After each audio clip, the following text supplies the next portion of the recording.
bye week. We feel like K-State's going to do okay in the bye. Cats in the bye. A good spot for it. It's a double bye year, so I like it. What are the metrics on the bye? I think it falls in a great spot. I mean, after 5 games, and then what's the other one? DUI, like after 9? I mean, those are pretty much ideal scenarios. Yeah, it's distributed pretty well. So I'd love the bye, John. Metrics say good thanks. Thanks for listening to KC Sports Network, proudly presented by Emprise Bank. If you're thinking about starting a business or know someone who is, check out Emprise Bank's SBA loans. It's always good to know your options, and they can be your partner in possible. Hello and welcome into another edition of Three Ma. I am John Kurtz, joined as always by Derek Young and Cole Manbeck. And today we continue our breakdown of the schedule. We move into the second third of the regular season schedule, predicting what we think will happen this year and just giving you an outlook on the schedule, what K-State has coming up. So we are through the non-con and into now some of the meat of conference play. Honestly, this is probably the most exciting section of the schedule that we will get to today. And that means you should raise your glass. That calls for a toast from our friends at Holiday Distillery. You can get your Ben Holiday bottled in bond bourbon or your 360 vodka from them. We hear all sorts of great things about the Ben Holiday bottled in bond bourbon. If you're a bourbon drinker, still time to get stocked up for your tailgate, although it is dwindling. All right, we're getting down to the last couple of weeks here. Got about half a month to get over to whatever liquor store of choice you want to go to and get Ben Holiday bottled in bond bourbon and be ready to go at Bill Snyder Family Stadium this fall. We appreciate them. Great K-State people who support us, so please go support them. Cole, have you gotten over the fact that I predicted a loss to BYU yet? Are you recovered? How are you feeling about this?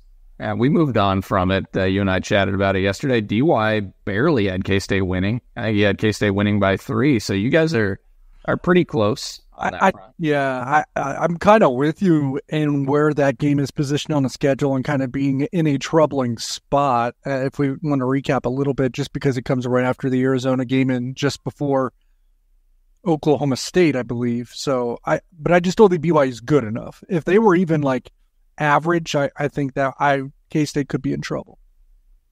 I think they could be average. That's the thing. They weren't that far. I mean, they were 5-7 last year, and they had Oklahoma State dead to rights. There was another game. I think they could be worse. And they also, they competed pretty well in Lawrence too. It was a pick 6 at the beginning of the second half, right? They really kind of thwarted that. Did they throw two that day? They threw 2 pick 6s. This is where I need Nick's help. Did they? I think so. They had Oklahoma on the ropes for a minute. A fumble. Okay. It was one of the first plays of the game. I think they drilled the guy on like an end around or something and picked it up and ran it in, and then there was a pick 6. Yeah, so 2 defensive touchdowns in that game. I wouldn't deny that they weren't competitive. I think most of the Big 12 can be competitive. That's why every game is a little bit challenging in itself. I think this team might be even worse than that team because I don't think Keaton Slovis or Retzlaff were solid quarterbacks. They still might be better than Jerry Bohannon. I don't know. I think Gary Bohannon's like at least a little more solid than you do. We disagree a little bit on Bohannon. I think he can be okay. Low ceiling. Yeah. Retzlaff is still there too, right? You could take that. Yeah. He might win a job. Yeah. They've got 4 QBs, and Bohannon threw 6 picks, had 6 interceptions last year. His biggest issue is injuries. He's been banged up each of the last 2 years. He only played 6 or 7 games last year at South Florida. And the advanced metrics last year just hated BYU in a lot of the different areas that they were not well thought of. So I don't know if they have the talent. It's going to be it's a hard place to play. There's no doubt about that. They're going to pack the place. And depending on the kickoff time, it could be even more challenging if it's a late kick. I see a close win. Speaking of the advanced metrics, that could kind of parlay this. And I know John will take the reins here into our next game because despite Oklahoma State making the Big 12 championship, the advanced metrics did not like Oklahoma State last year. Well, look, okay, we've got the Oklahoma State game, yes, leading this off. And how could I pick anything but that to be the lead storyline today with, Cole's just campaign against Mike Gundy to tell everybody that Mike Gundy is not a good coach, and despite the fact that he's basically had Chris Kleiman level output for 20 years instead of 5. Mike Gundy is not a good coach. So we are going to have to really battle for this one. And, our best battles, our top stories, you guys know who brings those to you. It's our friends at Alinco, another local company and owned by K-Staters based out of KC. Any of your home improvement needs, Alinco has you covered. So K-State, Oklahoma State, it is a home game. Oklahoma State has been a really difficult, thorn in K-State's side in Stillwater. It's been a little bit different at home. Obviously, it was way different in 2022, the game where Will Howard got carried off on the shoulder pads of his teammates. And even before that, in 2020, when K-State was a pretty bad team, pretty outmatched, they probably should have won the game, if not for a pretty ill-timed fumble late in that one. So in Manhattan, I feel much, much better about this. I guess the other thing, too, that we should mention, I don't know how much rumor mill stuff we want to get into, but there were some rumors going around that Ollie Gordon may have a serious injury. So a lot of this could be really up in the air pending on what happens with that. That was just looking at Twitter last night before we recorded this here on Wednesday morning. So I don't know. But obviously, I think we'll operate as if Ollie Gordon is healthy and playing for the sake of the prediction for now. Yeah, I saw some of that as well. It does seem like it fizzled out a bit to where it's probably going to be a little bit more short-term than what the initial freak out was in Stillwater. So I'd imagine he'd be back in time for this game, probably a couple weeks ahead of this game. So I don't know that it's going to impact this. It would impact Oklahoma State's season, though, if they didn't have him, of course. And to be honest, that makes that playing if they were to play the defending FCS national champions without him, I bet the odds of that game, I bet the spread would be pretty low. Because if I was Oklahoma State, I wouldn't want to play South Dakota State without Ollie Gordon. So that'll be interesting in and of itself. But he should be back by the Kansas State game. Like you, I like Oklahoma State this year just because of everything that they do return. And they probably have the best offensive line in the league. I don't know that can really be debated at this point. But the home team really, really does do well in this game. And I think Kansas State gets the wake-up call the week before from BYU with that close win and kind of gets refocused and plays one of their best games of the season here. You know why I think the advanced metrics don't like Oklahoma State? It took them 2 overtimes to beat BYU in Stillwater last year. They were up by 6 on Houston with 3 minutes left in the game. They lost to Texas by 28. They lost to UCF by 42. They lost to South Alabama by 26. Got the doors blown off of them in several games when they did lose. And then they won a bunch of close games and one-score games, which we can dive into. But, if you guys remember, one-score games are such an indicator of success, but they can also be kind of a fluky measure. So if you look at 2022, TCU went 6-1 in one-score games. TCU was awful in one-score games last year. In fact, TCU in 2022 was 9-1 in games decided by 10 or less. K-State was 3-2 that year. Last year, K-State goes 1-4 in one-score games, and as a result, falls to 9-4. And Oklahoma State was the benefactor. Credit to them for making plays in a lot of the close games that they had to. But I think that's part of why the metrics don't love the Cowboys. So, they were number 42 nationally in the SP Plus last year, which is number 8 in the new 16-team Big 12 in 2024. Their offense was 28th in the country. Their defense was 69th, which was actually number 10 in the new 16-team league. It was the worst Oklahoma State defense in the SP Plus since 2018. Kelly Ford's numbers were very similar. So were Brian Freemau's, a couple other advanced metric guys. Kelly Ford gives K-State a win probability of 68% in this game. Oklahoma State's win probability, according to Kelly Ford, of 32% is the lowest for any game that they have this season on his projections. The next closest looks to be 45% chance to win at TCU. So actually he has them projected as an underdog on the road at TCU, but K-State at 32% chance for the Cowboys as the next closest. So DraftKings has the betting line. K-State favored by -5.5. Far too low in the look-ahead line. Guys, lock that in right now. K-State will cover that number very easily. Oklahoma State last year, net points per drive, number 64 in the country.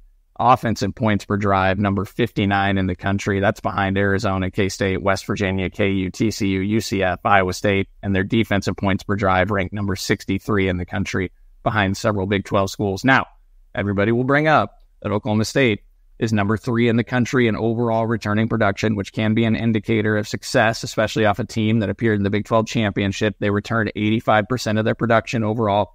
Offensive returning production, according to Bill Connolly at ESPN, is 90.5%. That's number 2 in the country. Defensive returning production is almost 80%, which is top 10 in the country. But you go down the numbers throughout Oklahoma State, and they struggled in a lot of different areas. Number 109 in the country in pass efficiency defense, 125th out of 133 FBS teams in yards per pass attempt allowed. Only Baylor was worse than the new look Big 12. Defensive explosive play rate, 129th nationally, 15th in the new look Big 12.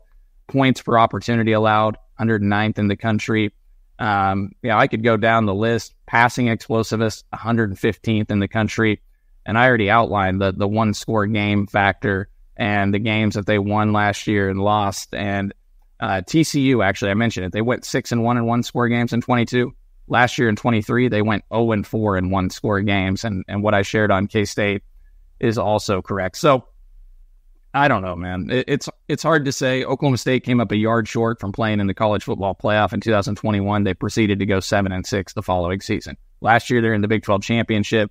What will they do this year? Now, granted, in 21 to 22, and heading into that 2022 season, they were 118th in returning production. I just told you their numbers. Yeah, I was going to say they lost everyone this year. They're bringing back everyone, and I think the one-score games, like you said, I think there's some coincidence to that for most cases. I just don't think this is one of them. I think that's the Mike Gundy factor. So that's why I like Oklahoma State this season, but I don't like them in this game. I think this is a bad spot for them and a good spot for Kansas State. I think Kansas State wins 31-17. Yeah, and I didn't even give you the Oklahoma State record. Oklahoma State 5-1 in one-score games. They beat KU 39-32, Oklahoma 27-24, BYU 40-34 in 2 OTs, A&M in the bowl game 31-23, and their lone loss was 34-27 Iowa State. They beat K-State by 8. Now, to be fair, that was really, they were up by multiple scores. I was going to make that point. That's going to show up as a one-score game from last year, but that was not a one-score game.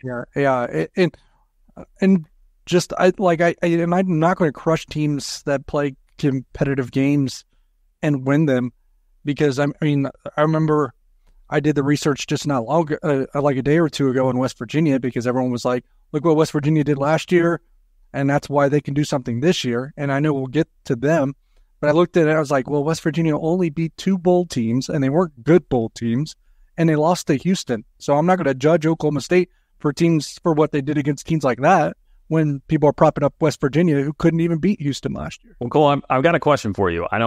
Do you remember back to a little team named the 2011 K-State Wildcats, who won like 7 games by a touchdown or less? And going into that offseason, they had Colin Klein and Arthur Brown and Tyler Lockett, all these players, John Hubert, all these players returning. And we were like, why are the expectations so low? People keep saying, well, they won all these close games last year. Who cares that they have returning talent? Like, why, that was the narrative around that team. And then I think the 2012 Kansas State Wildcats were ranked number 1 in the BCS in November. So it doesn't always play out that way. Ball security is going to be important for Oklahoma State, though, because Alan Bowman wasn't even like the glorified starter of this team until almost midway through the year, and still threw like 14 interceptions. That's correct. Yeah. But that is one thing. I mean, Gundy's not infallible, and right. I think they cost themselves the South Alabama game probably by not just going with Alan Bowman. What they were doing with the quarterbacks at the beginning of the year was very screwy. That hurt their metrics too. Cool. Well, yeah, I mean, when they missed last year. I mean, that UCF game and the South Alabama game. I mean, they had and the Big 12 championship game. I mean, they got their ass kicked and they lost. I mean, they got their money's worth. They lost. Yeah, I mean, because of Alan Bowman's interceptions, he had 15 TDs to 14 picks. Their pass efficiency offense was number 89 nationally, and in the new Big 12, it was behind Baylor, K-State, West Virginia, TCU, Houston, Iowa State, Colorado, UCF, Arizona, KU. Go down the list. So yeah, and they have to rely on, Brennan Presley, who's productive but limited because of his stature, and then hoping Rashad Owens bounces back. Their passing game is a question mark. I think they have really good receivers. They also have Stribling. Stribling's coming back from Washington State. The Washington State transfer who was banged up a little bit last year. Yeah, I mean, they're counting on some guys to bounce back, is all I'm saying. Yeah. I think that receiver corps is, I would argue it's one of the better receiver corps in the conference. Rashard Owens is a beast, man. He was the potential. Yeah. He was playing some good football. Well, and then I don't know. I would Presley is, how many more established guys are there in the league? Maybe guys that have higher upside, but just like established. KU might have the best receiver in the Big 12. I don't know. Let's go look up Presley's numbers compared to them. Anyway, you can go ahead, Cole. There's 3 guys for KU I like quite a bit. Yeah, I've actually got some numbers on Skinner, Arnold, and Graham. Those guys have produced almost 5,000 returning receiving yards in their career. It's pretty impressive what they've done, and some big play potential with all of them. I think Skinner might be the best, and he didn't give enough credit. Yeah. And John, you make up a very good point on the 2011 to 2012 comp. Biggest difference, I would say, is Colin Klein was a Heisman Trophy contending quarterback in 2012, and Alan Bowman is a guy that, has been banged up throughout his career and just doesn't have that. I don't know. That's my biggest knock on Oklahoma State, to be honest. All right, I'll give my prediction. Oklahoma State's last 2 trips, and I exclude the COVID season all the time nowadays. So Oklahoma State's last 2 trips to Manhattan, they lost 31-12 and 18, and then 48-0. They scored 1 touchdown. They won in Manhattan 43-37 in 2016. They lost in Manhattan in 48-14, and they lost in 2012 at K-State 44-30. So in K-State's 4 wins against Oklahoma State in Manhattan, they won by an average margin of 43-14, dating back to 2012. Is that your score? It's pretty close. I thought about it, DY. In the last 5 matchups in Manhattan, excluding the pandemic season, so this includes that 43-37 loss. K-State's outscored Oklahoma State 208-99, which is an average of 42-20. Now I'll trim that down just a little bit. I'll take K-State 35, Oklahoma State 20. I have it by 14. You have it by 15. It's the lock of the year, DY. Go ahead and lock up the 3-ma bet of the year, minus 5.5. Go over to DraftKings. This baby is a stone-cold lock. Kansas State will win this game by 2 scores or more. I do like that line for Kansas State just because of when this game is being played and just the history of how this game is played in Manhattan. I'll take K-State 34-27. I would expect a competitive game out of it. Yeah. We all have them covered. I do. I love Cole's numbers lately. He did this, used it against me yesterday. Like, we just 2020 season, we're just scrap. It didn't happen. We'll just scrap it. We're not using any of that. It doesn't matter. So I guess factor that in, everybody. When you're using statistics moving forward, make sure there's nothing from 2020 included at all. Our Iowa State fan listeners, I'm sure, will be very dismayed. Yeah, I was going to say, I'm okay with not including 2020 because then it's like Iowa State didn't happen. Yeah, well, the only thing that counts from 2020 is the win at Oklahoma. Yeah, I was gonna. Yes, when we're talking about the history of K-State against Oklahoma, I'm sure 2020 does not get abstained. The most unlikely win of the Kleiman era. Yeah. Well, I'm sure that Alenko was doing great work in 2020. Thank you to their support here on the show. Local company based out of KC, owned by K-Staters, locally owned since 1986 in an industry where most have been bought out by national companies. If you need new windows, if you need a bathroom remodel, they have premium window replacements, Kohler Luckstone shower systems. They can do new siding on your home. And you don't have to be just in KC or Manhattan. They'll go to Western Missouri, Northeast Kansas, and the entire KC metro. Emporia, Topeka, Wichita, Rossville, wherever you are listening to us from, Alenko can help you out. Just go to alencohome.com. That's ALENCO home.com. ALENCOhome.com to check out their services, including free estimates. You can call Sam at 913-961-2165 and talk some cat football with them while you get your free estimates. Support some great K-Staters who support us here on the show. I guess real quick before we take a break, we can start into the next game. We all have K-State beating Oklahoma State, but one other thing I should mention about that game. Did this get brought up that Oklahoma State plays Utah the week before? They're going to get... I didn't identify that specifically, but that was one of the reasons why I really like the spot for Kansas State. Yeah, Oklahoma State, it is a home game against Utah, but that'll be a huge game, and they may get beat up a little bit. Utah's going to be really, really physical. Yeah, they're a physical team. By the way, I think Kansas State plays 3 or 4 teams this year that play Utah the week prior. Well, this may be I don't know, bye week. We feel like K-State's going to do okay in the bye. Cats in the bye.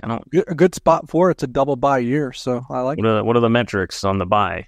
I think it falls in a great spot. I mean, after 5 games, and then what's the other one? DUI, like after 9? I mean, those are pretty much ideal scenarios. Yeah, it's distributed pretty well. So I'd love the bye, John. Metrics say good things. When is the next bye? Later in the season. It's it's after KU. It's after Houston. Okay, yeah. Okay, yeah. Yeah, just before the last 3 games with Arizona State, Cincinnati, Iowa State. Yeah. Okay, you're right. So you have a bye to tune up before a big matchup against Colorado.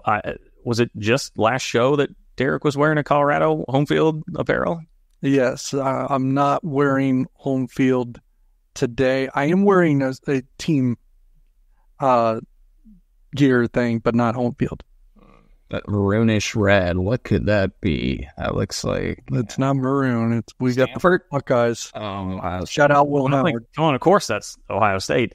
I'm actually in Columbus, Ohio right now. I was in their team store yesterday, and it, of course, pales in comparison to home field apparel. But 2 things that were surprising. One, Derek, I really like their basketball shorts, man. I almost bought this like $70 pair of basketball shorts. They were pretty sweet. Their basketball uniforms are better than their football uniforms. Yeah, I mean, they were good. Now, and then they had like all the players, like the individual players. There were like 15 players. They didn't have Will Howard shirt, jersey things up there yet. Shocker. I asked them what the deal was. They said, hoping to get some before the first game. So if you're in Columbus at the team store, might have to wait a little bit to get your Will Howard gear, unfortunately. You don't have to wait on Homeland. Oh, no. Oh, no. Messed it up. Oh, no. I was watching a TV show, Homeland. So, yeah. You do not have to wait for home field apparel. Go to homefieldapparel.com and you can get any of their 50-plus K-State designs. Perhaps the football boxes. Maybe the football boxes are sold out. I don't know. Homefieldapparel.com. You can check it out. You can find the answer there. They have exclusive items in there, but don't worry if you don't get that. There are tons of other K-State options and 100-plus other teams at homefieldapparel.com. And we'll even hook you up 15% off your first order with promo code 3MOD24. That's promo code 3MOD24 for 15% off your first order from our friends at Homefield Apparel. We're back in just a moment. We appreciate you supporting KC Sports Network by listening to our podcast. You have helped us become the highest-ranked Chiefs podcast network in 2022 and 2023. And don't forget about our daily Substack newsletter, the best written analysis you can find on the Chiefs straight to your inbox every day. kcsn.substack.com.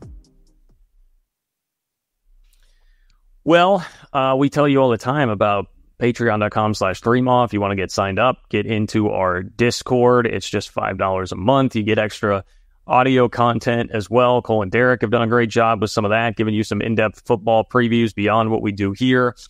But one of the best things there is that you might get a shout out here on the show when we talk about the new way that you can get in touch with us here on the show, the main pod, which is the KCSN hotline powered by Mint Mobile, 913-407-6524. If you want to shoot us a text with your questions or comments, 913-407-6524.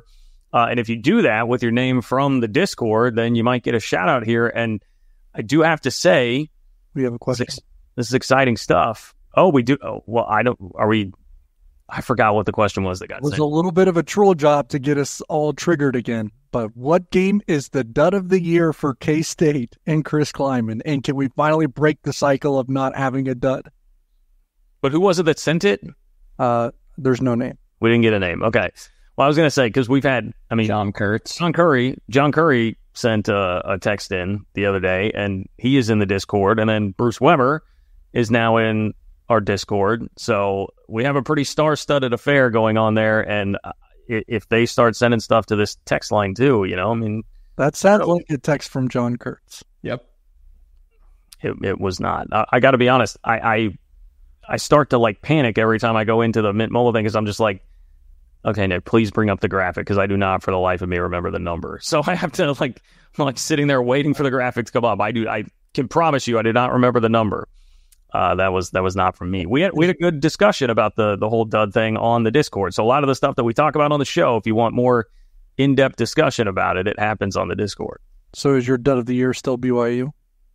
Yeah. Cole, do you have a dud? I wouldn't label the West Virginia game as a dud, but I'll tell you I'm picking Kansas State to lose to West Virginia in Morgantown. I don't think I have a dud, but that game scares the hell out of me. Yep. Aren't you not high on West Virginia? I'm not, but I am a big believer in it is important who you play and when. Well, K-State's got Colorado next. It's on the road. And, if you thought Cole was bullish about K-State beating Oklahoma State, I can only imagine what he has in store for Coach Prime in Colorado. Coach Prime, who's now beefing with seemingly the entire media contingent that covers him, which does not seem to be a particularly tough media contingent to deal with. It doesn't, and also seems very counterproductive to have that kind of relationship with the locals. I just don't understand. It does not project very much confidence to me. And I'm a guy who, I kind of want to see Prime succeed. I mean, obviously not when they play K-State, but yeah, good for the league. Sean Keeler, who was the main part of it, some may recognize him. I know I had some people sending me links from the Go Ema days when K-State fans didn't like him very much when he was at the Des Moines Register. But he's one of the guys beefing, and he did kind of poke the bear on that, so I will understand that. But he's, not taking questions from the CBS Colorado guy because he's mad at national CBS. I don't know. There's a lot going on, is the point. Colorado, the stars, Shedeur Sanders, Travis Hunter, Dylan Edwards. Oh, wait. They do have some star power, particularly on the offensive side of the ball. Warren Sapp is their defensive line coach, I guess, or a coach on the defensive staff. I found that out yesterday on Twitter. Yeah, what I will say about Colorado that makes me reinforce my beliefs in them kind of being pretty fraudulent in this Prime era, even though it was better than they were before still, so I'll give him at least that much credit, is that he has a bunch of coaches that haven't really coached. And look, I'm not saying you have to have experience coaching or can't go from player to coach with little in between, but I don't think you should comprise as much of your staff that way that Prime already has to this point. Well, the question will be, basically to me, it's how much have they improved on the lines? Because they have talent. I mean, we mocked some of that a little bit there. They have a lot of talent. I mean, even beyond just the two stars that you know about. They pulled in a 5-star offensive tackle that's probably going to plug and play from day one, which seems a little dicey, even if they are the most talented tackle in the country. But Colorado fans will tell you, hey, we got a lot more talent in on the transfer portal, particularly on the offensive line. We are going to be better up front there. That seems like a place where consistency could really help out. You think chemistry. Yeah, chemistry, consistency matters, and an offensive line. They turned over the offensive. You turned over both coordinators. There seems to be too many moving parts for me to believe that they're going to be that much better. Now, having said that, I still think it's a bowl team, but I don't know. I'll let Cole talk here for a bit on Colorado, but it's hard for me to see them improving as much as they need to on the lines to truly be a legitimate competitor for going to Arlington. I'll put it that way. Before Cole goes in depth, I will say that it's hard for the offensive line to be worse because it was so bad last year. Maybe they make incremental progress, but I don't see it being drastically different because, as you said, they're going to count on a true freshman to protect the blind side of Shedeur Sanders, the same true freshman where there was reports that he was basically getting bullied in the locker room.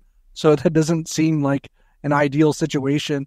And you think back last year, the top true freshman offensive lineman that played was Caden Proctor at Alabama, and guess what? He wasn't very good.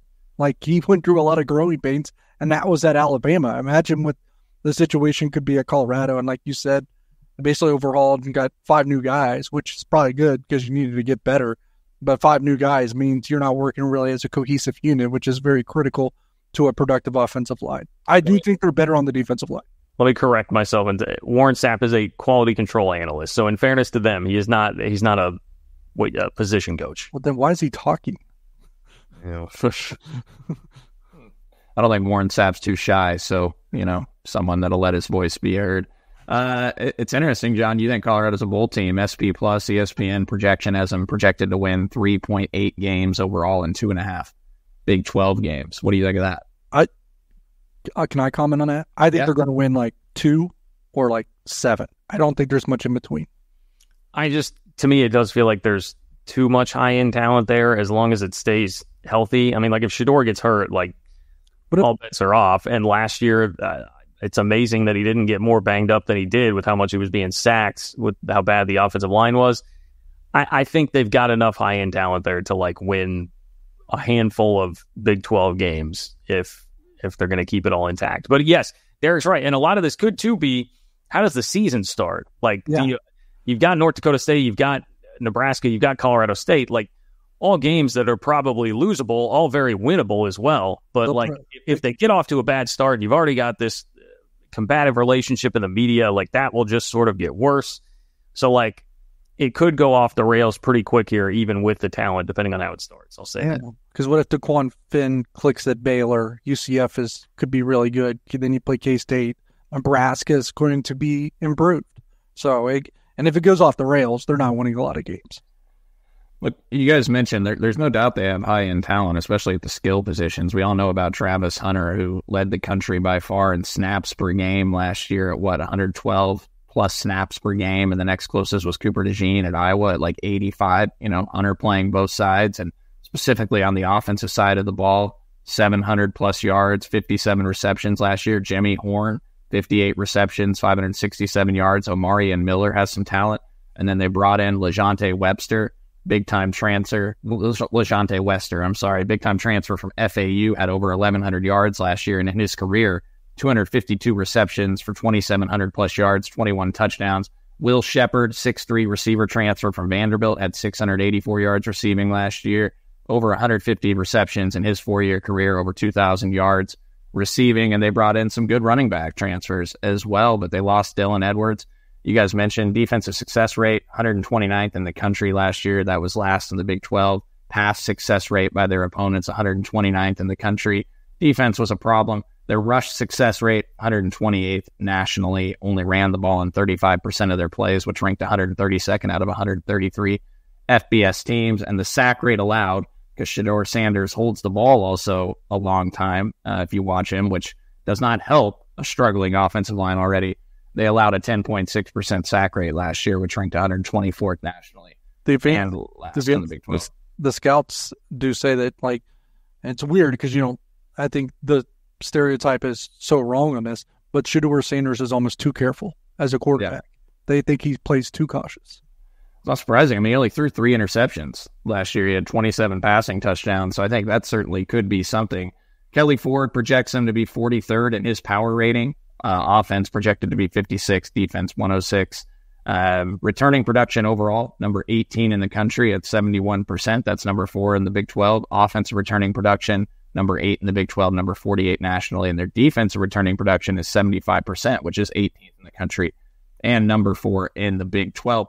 Look, the one thing that gives me a little bit of pause on Colorado, because I know I've said that I think K-State's going to blow the doors off of them, guys, is I was looking at their schedule again from last year, and obviously they have some high-end talent. And they lost 4 games. They went 0-4 at home in Pac-12 play, but they lost all of those games by 7 points or less. They lost 48-41 to USC.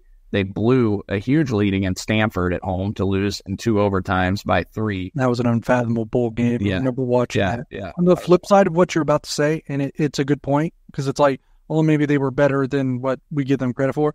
They should have lost to Colorado State. Yeah, 2 overtime win there where they won by 8. And it goes back to late game management, where if a lot of the college football experts that basically will break down and watch every single game in the offseason say Deion Sanders was the worst in-game coach in college football last year. Yeah.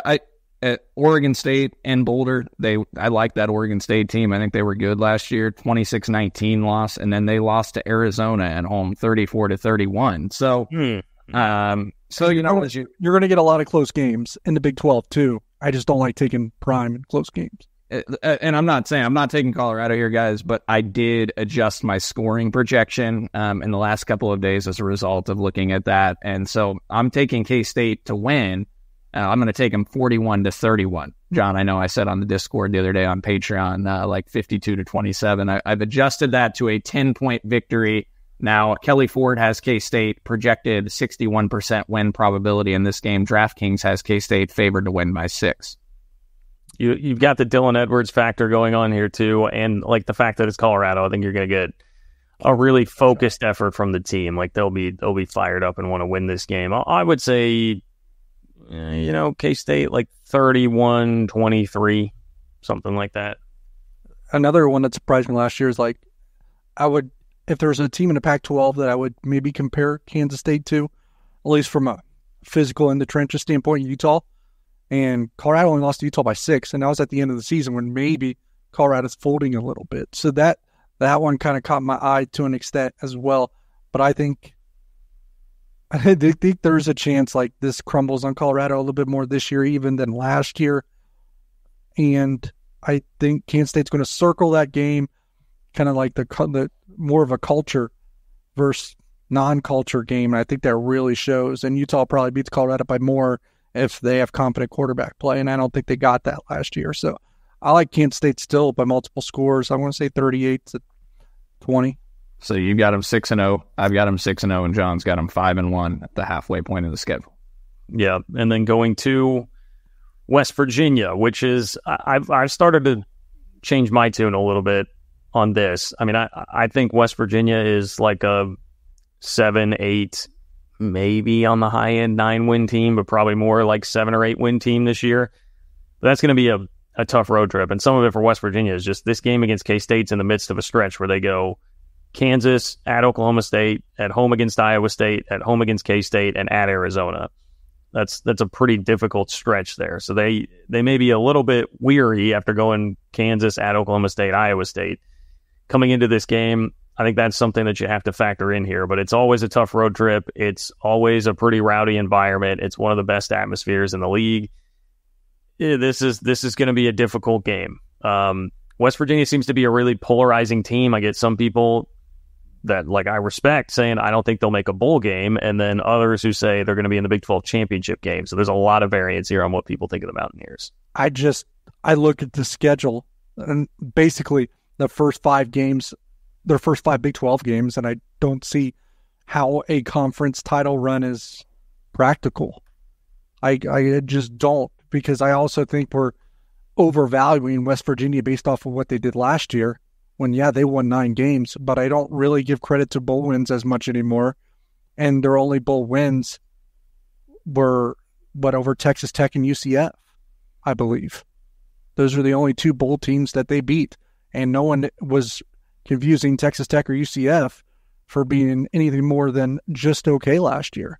So I'm not going to inflate West Virginia's quality like I think some are. They're probably okay. And you can be okay and play the schedule they are this year and miss a bowl. Penn State can beat you.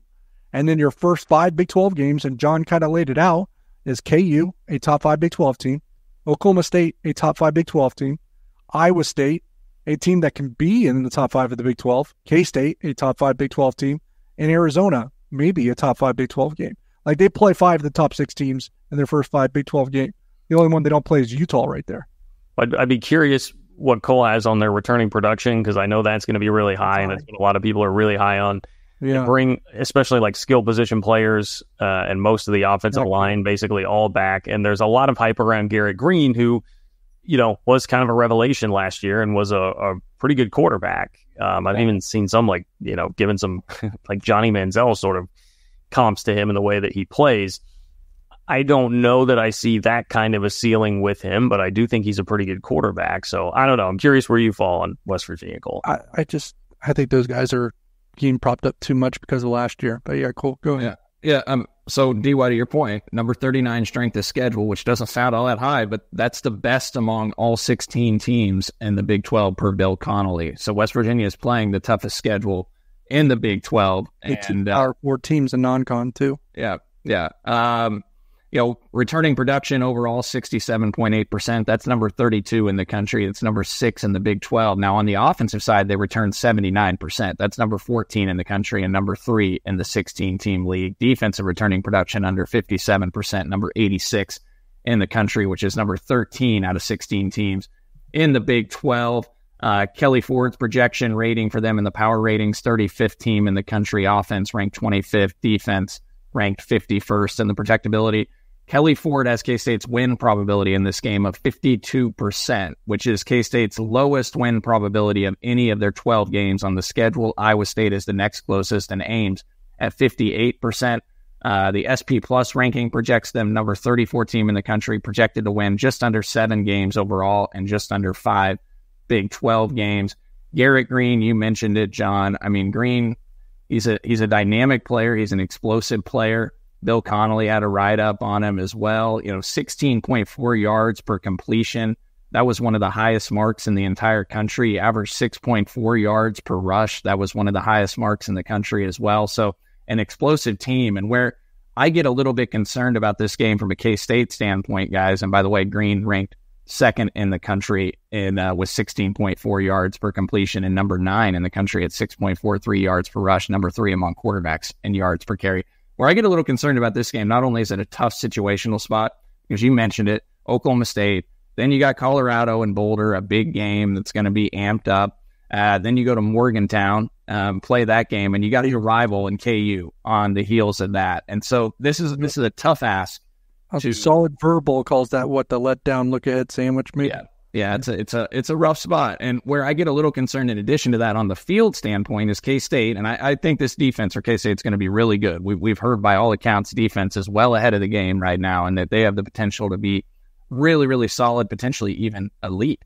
But K-State last year allowed 5.1 yards per rush. That was 116th in the country. They really struggled down the stretch. West Virginia was one of the best rushing attacks in the entire country, and they've got back Garrett Green, who ran for over 700 yards at quarterback last year, Jaheim White, a 5'7", 195-pound sophomore running back last year who had 842 yards and averaged 7.7 yards per rush, and then C.J. Donaldson, you guys know him, high-profile guy that is a freshman, 6 yards per carry, had 526 yards, got hurt, and then last year, 171 carries for 798 yards, 11 touchdowns. I mean, they got 3 guys with Green in them to maybe form one of the best duos or trios of rushing attacks in the Big 12 and maybe even college football.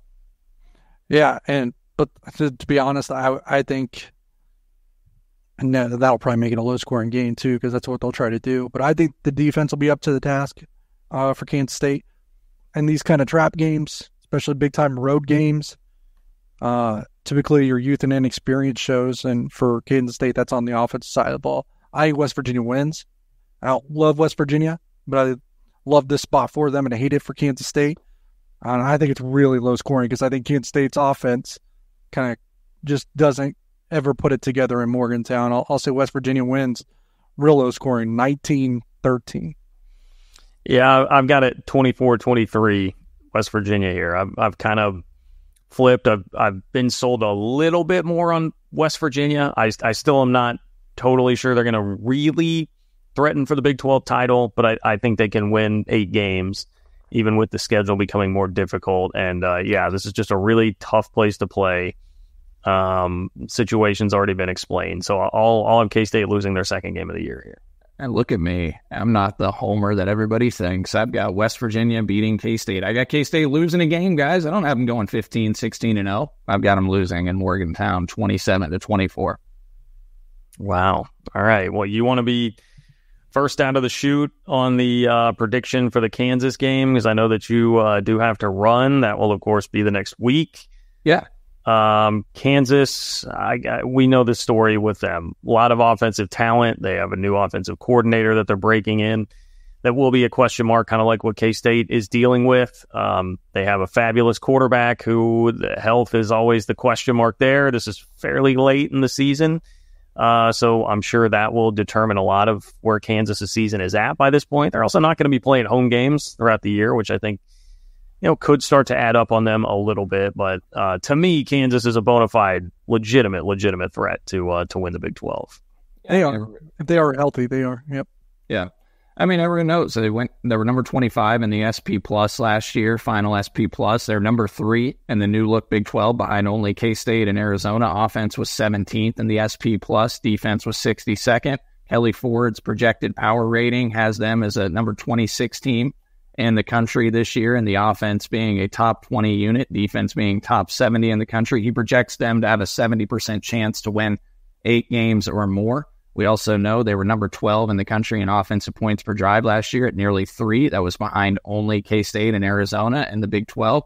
And defensive points per drive, 2.51, number 93 in the country, number 11 in the new Big 12. What's interesting about KU, guys, is this year they return 59% of their overall production. That's number 83 in the country. That is last in the 16-team Big 12. They lose a lot on the lines, didn't they?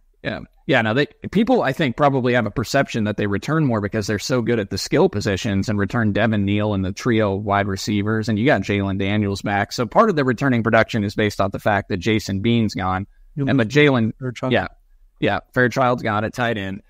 But Jalen Daniels has obviously proven it at this level if he can stay healthy. So they've got key production back there that doesn't necessarily factor into this. But what's interesting about this, so they're number 12 in the Big 12 in offensive returning production and number 14 in defensive returning production, number 90 nationally at 56%.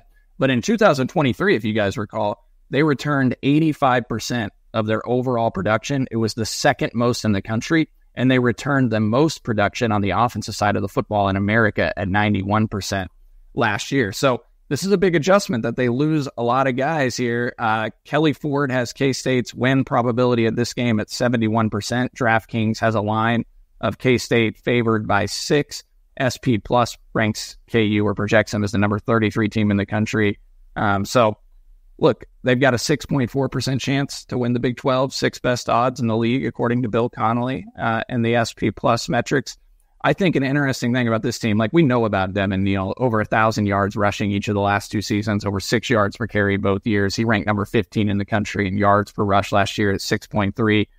And we know that they've got a great trio of wide receivers. We mentioned it earlier. Those 3, Luke Grimm, Arnold, Skinner, have combined for 302 catches for 4,668 yards in their careers. All 3 receivers ranked in the top 50 nationally last year in yards per reception. They had a lot of explosiveness in the passing game. Wide receiving core in the Big 12, I think. Yeah. They don't have Ted McMillan, but they got 3 dudes like that. I don't think anyone else does. I think what's going to be so interesting, guys, is Jason Bean was so damn good, and I feel like maybe not everybody appreciates, like, you could make a legit argument that Jason Bean is better than Jalen Daniels based off what he did last year. Jason Bean was number 4 in the country in passing efficiency. I mean, production performance of what we know, I think you're right. I think it's just like when you watch the 2, you know which one's better, but obviously Bean's been just as good in terms of numbers. I don't know, man. Sometimes I watch Jason Bean, I was like, now, the thing that Jason Bean had that I don't think we've really seen from Jalen Daniels is he also would have the bonehead play in him. Like and in a lot of clutch moments, he didn't come up on the right side of things. I think that's really what was the downfall of him. But if you watch 75 to 80% of a game most of the time, like he was pretty freaking good. He threw a nice touchdown pass in the preseason the other day. I was just like, damn, man, he's pretty good. He is really pretty good. As much as Jalen Daniels' health is a question, like my bigger question is probably still like about Kotelnicki, the offensive coordinator, because I thought he made that thing tick as much as anyone. Yeah, real quick on that front. Yeah, no, we'll hit that just in 1 minute before I got to run. Jason Bean, number 4 in the country in passing efficiency last year, number 1 in the Big 12, led the country with 17.2 yards per completion. Number 2 in the country with 10.7 yards per pass attempt behind the Heisman winner, Jaden Daniels of LSU. So, obviously, really good rushing attack last year, top 12 in the country, 5.3 yards per carry, that KU team. Pass efficiency offense was number 8 nationally. They were 2nd nationally in yards per pass attempt as a team. They were 3rd nationally and number 1 among power conference teams in yards per completion at 16. They've got offensive firepower. We just named it. They lose 3 starters up front on the offensive line, including Dominique Puny, who was a 3rd-round pick, good player there. Defensive side, they lose Booker, who actually was the Big 12 Defensive Newcomer of the Year, had 8 sacks, 12 tackles for loss, was number 2 in the Big 12 in sacks. I think one thing that's going to be very fascinating, DY, you just brought it up. New offensive coordinator, Kotelnicki, gone to Penn State now. Jeff Grimes comes over to KU as the co-OC here. He was the Baylor offensive coordinator from 2021 to 23, was fired at the end of the 23 season. Prior to that, he was the offensive coordinator at BYU from 2018 to 2020. Now, everybody will remember the pandemic season BYU's offense was number 2 in the country in points per drive with Grimes as the OC, but it was it doesn't count.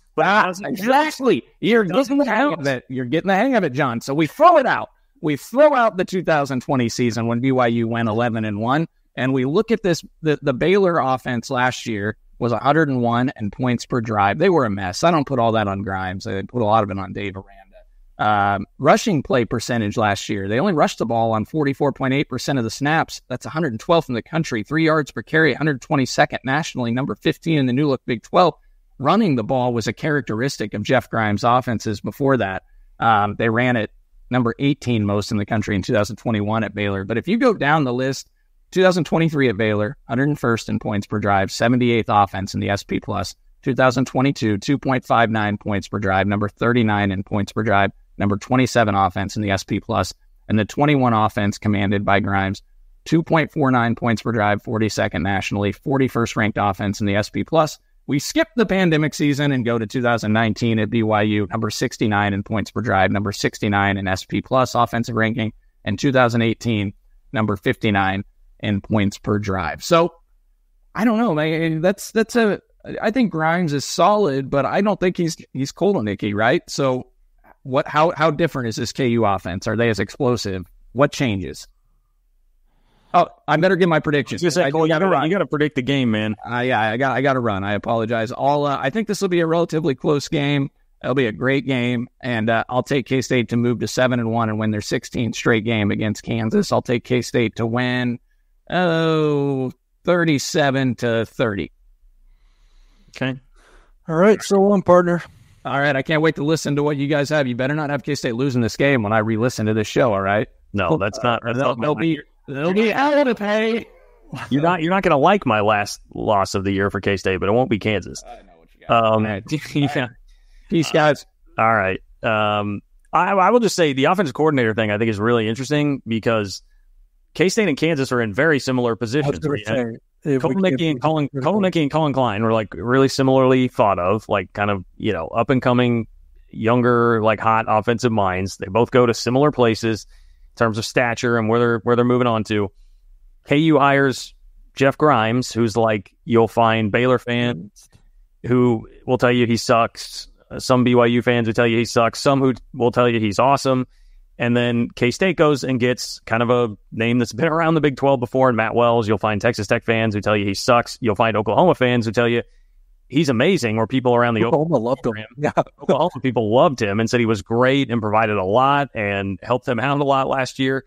And so... But not the play caller anyway. It'll be Connor Riley. So a slight difference there with Connor Riley, yes, being elevated. But in terms of the two names that they're bringing in and the guys that they lost, it's really, really similar. So as much as there's all the Twitter fighting and the burners going out there after each other, like really it's kind of the Spider-Man meme where both are pointing at each other like, yeah, it's the same guy.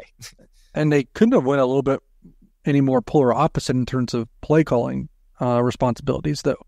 As KU goes out and gets a seasoned, experienced, like out of this world, in terms of seasons and experience, play caller and Jeff Grimes, like absolutely done it before at this level at multiple stops, and Kent State's going with someone that hasn't done it yet. Yes, but I think that's a lot of why the Matt Wells thing is that Matt Wells is kind of a safety net to that. Okay. So, look, to me, it just comes down to like the games at home. I think that makes a huge difference. That's going to be a crazy atmosphere. This might be the best Sunflower Showdown matchup. It has the potential to be the best one since 1995 when both teams were in the top 15. Now, that was a game that K-State won 41-7. I'm not going to predict 41-7. Yeah, that's one of my favorite games all time. I've watched that. I can watch it. I've watched that 1995 highlight video. We had it on VHS when I was growing up, man. I watched the absolute hell out of that. I could give you like most of Mitch Holtis's calls in that game. I've heard it so many times.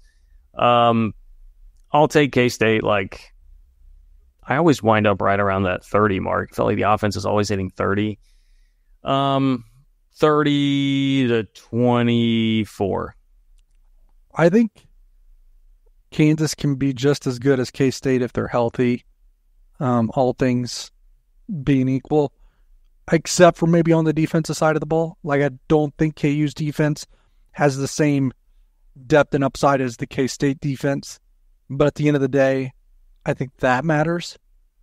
I would argue, again, this is very contingent on health. Their offense probably has a higher ceiling next year, this upcoming year, than K-State's does. Yeah, I would say that, and that's mainly because they're all the guys that they're going to count on have done it before. Yes. Besides up front, they have some offensive line questions, just like Kansas State, obviously, especially at tackle. So I would probably blindfolded take their offense, especially early in the season, but I think I would take the K-State defense like all season over the KU one. So that's where we're at. I think the fact that you're, at 15 in a row, I'm not going to pick KU until they do it. That seems foolish, especially on a Kansas State podcast. And then the fact that it's in Manhattan, like you said, those things I think call for, if KU's healthy, a close win. If KU's not healthy, like a 10-point win or something along those lines. I'll just operate as if Kansas is going to be healthy for this one and say Kansas State wins 30-26. Yeah, I think for discussion's sake here, you kind of have to operate as if they're healthy, but understand that everyone's going to be dealing with injuries throughout the year. But I'll say this, like we said, if like something happens to Colorado, that ship could sink really, really fast. And like their floor really is probably 2 or 3 wins. But even if KU gets into trouble, and I know they don't have Jason Bean this time around to kind of be that safety net, but I think that Lance Leipold is such a good coach and it's kind of built them to what they are. I still think like if for some reason Jalen Daniels misses a chunk of games, they can still be a bowl team and a thorn in someone's side almost every Saturday. That's what I was just going to say. I think their floor would still be a bowl team. They could figure something. I don't know. I was going to say look what they did with Cole Ballard last year against K-State, but that was Andy Kotelnicki, and I thought that was just such a clever.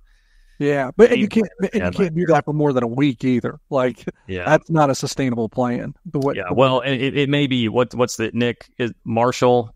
Is that the Marshall? I know they're really high on him, and they like him a lot. Yeah, Isaiah Marshall. So yeah, it could be him too if it's not going to be Ballard, and who knows. If it's Jalen Daniels for 12 games, they're probably in the Big 12 title hunt up until the last week of the season. Yes, I would agree. Okay, so I guess I've got K-State at this point. What are we at now? 6-2. We're through 8 games. I've got them at 6-2. I got them at 7-1. And Cole has them at 7-1. Okay, both of them losing to West Virginia. You have West Virginia, BYU, both losses, and those are the 2 trap games on the schedule, in my opinion. Yeah. Well, we've got the home stretch coming up next. It's an easier, to be honest, and I wanted to say this at the beginning of the show. The finish, and I know they play at Iowa State still, but the finish, like the last third of the season, it's probably easier than the first third. You can definitely argue that. Yeah, you can definitely argue that. But Willie Fritz will have Houston probably pretty solid by this point, or at least playing above their heads, I think. They will be tougher to deal with than they have been. Yeah, I would agree with that. Thank you to all of our sponsors, Alinco, Home Field, Holiday Distillery, Mint Mobile on the Mint Mobile KCSN hotline. Give some more there. Yeah. Thank you to Nick behind the scenes, 913-407-6524. By the way, as I mentioned, Nick, he throws the number up there if you want to text us, 913-407-6524. For Cole, for Derek, I'm John. Thanks for listening to another edition of 3 Mall. We'll talk to you soon.